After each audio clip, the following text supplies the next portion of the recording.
into some of these other communities up and down the St. Johns. Exactly. As a small nonprofit, unfortunately, our resources are limited, our staff is limited, and so we've focused a lot of our activities in what would be considered the lower basin of the river, which is Palatka North, but mostly in Duval County. And I'm excited. That's one thing I'm excited about is Tracy lives in St. Johns County and has worked in the St. Johns County school system. Exactly, and just as a long-term goal for me, just because I know how far the river reaches, I really would love to see us take that education piece and all the wonderful programs that Danielle's developed further into the river and where it starts and impact so many more people. Right. Yeah. Well, I think it's interesting too because people in different parts of the river relate to it in different ways. I mean, like obviously in the Jacksonville area, it flows right through the heart of our community, and there's so many tributaries that flow into it. In Central Florida, a lot of folks, especially in the Orlando area, don't see it as often, as they do. So their relation to it is a little different. So I'm sure education will have to be tailored a little differently potentially too to those folks.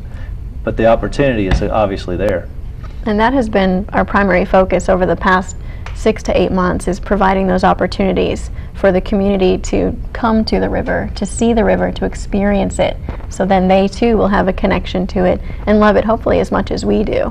And that's the purpose of the programs we're creating. Right, and science learning, all of the work that I've done in science learning is that the children will remember a few things that you tell them, but they'll truly remember what they do. And if we can get their hands on the river, get them to the river, we can impact from the preschoolers to the high schoolers and the people in the community as well with all of the great things that we've developed if we can just get them there. Right. That's the goal. And that's really been the heart, the philosophy that we've all, and I guess the barometer for all of our programs, we've always said we need to put a focus on those first-hand experiential learning opportunities where people actually have a chance to develop a relationship with the river. I think that's something too, is that we've seen as an organization, if people are going to become advocates for the river and if they're going to care about the issues that we're trying to address at Riverkeeper, people have to care, and the only way to do that is really through education and through developing that relationship with the St. Johns River.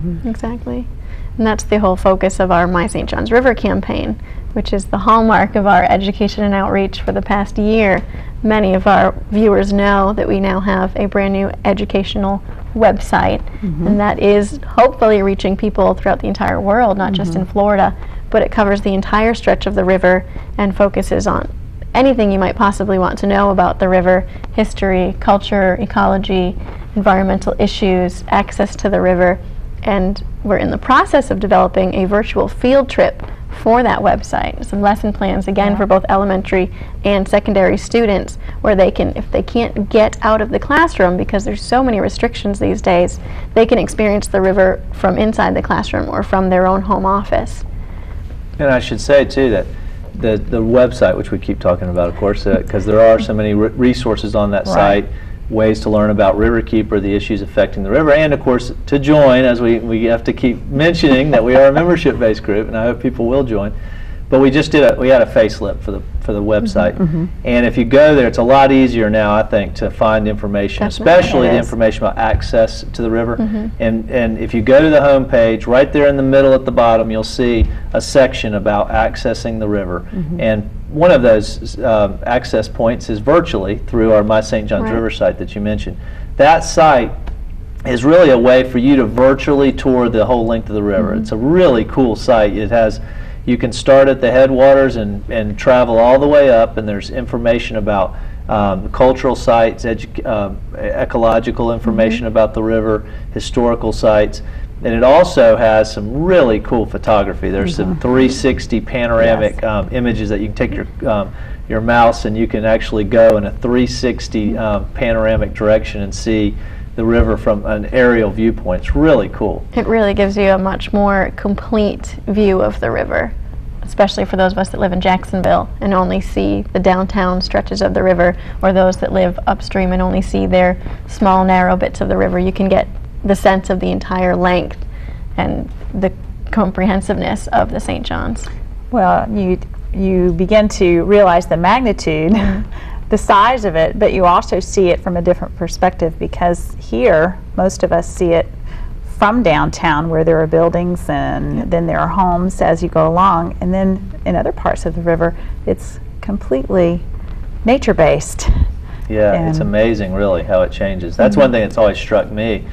I've mentioned this, I'm sure, on the show before, but when I took this job, even though I had lived in Jacksonville my whole life, and it's spent literally my whole life playing on the river and exploring it, I had never really explored the river south of Palatka though. And so when I had that opportunity for the first time to get on the river south of Palatka, and we have boat trips that we do, 2-day boat trips that go between Palatka and Sanford, I was amazed at how the river changes. And then I had the opportunity to get in a plane and fly the length of the river in a small plane, and have a totally different perspective and appreciation really for the river, how diverse it is and how much it changes over its length. It's really an amazing body of water. It is. And I think that by going to this website, at least you can get a sense. Right. I think the best way, as we all know, is see it firsthand, of course. All right, and the website really is a tool. We're hoping you go, learn about the St. John's, experience it virtually, but then what our goal is, let's drive you to the banks, let's drive you out onto the river to experience it firsthand. Get in. And the other aspect of the My St. John's River campaign is a tool that can more clearly provide those opportunities. Our guidebook to the river, it's called Get Your Feet Wet, and it will be coming out very soon. I don't know if we have an official publication date yet, but we've been working on it for over a year now, and it's going to be absolutely amazing and a fantastic resource for the public to see what parks they can go to in the area to actually access the river.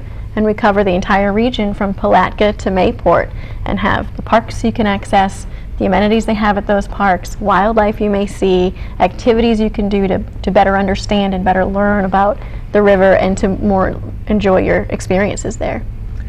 Well, and I have to say, by the way, that if you're out there watching and you've watched this show before, it really is coming out, the guidebook, because I know we've talked about it many this. times. Well, really, we've been talking about for about 6 months that this guidebook is coming.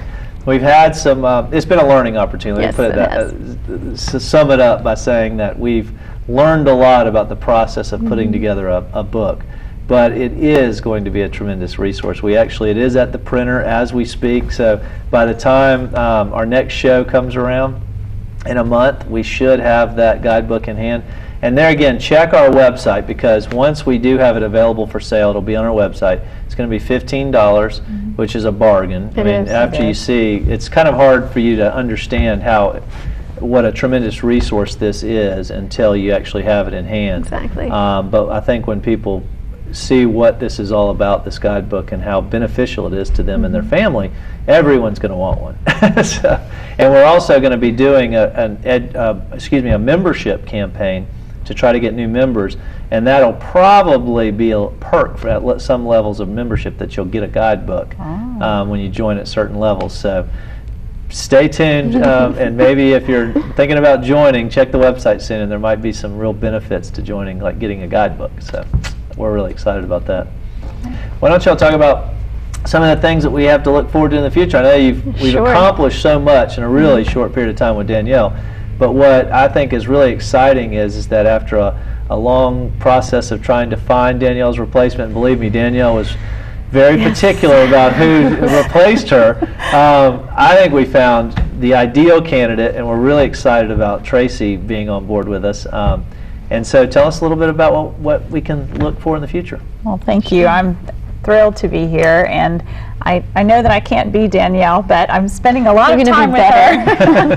I'm spending a lot of time with her, and she's showing me what she's done and how she's done it and how she's built all the great things that she's built. And my head is filling with lots of things. I came in with a lot of ideas, and some of them you already have, and just haven't had the opportunity to put them together yet, to act on them. But as I said before, science has always taught me that a child will remember something, a person will remember something if they do it. Exactly. Experience is the greatest teacher, and if we can get people involved in being on the river, I think that level of caring will rise, which is, I think, what our goal is, what our focus is.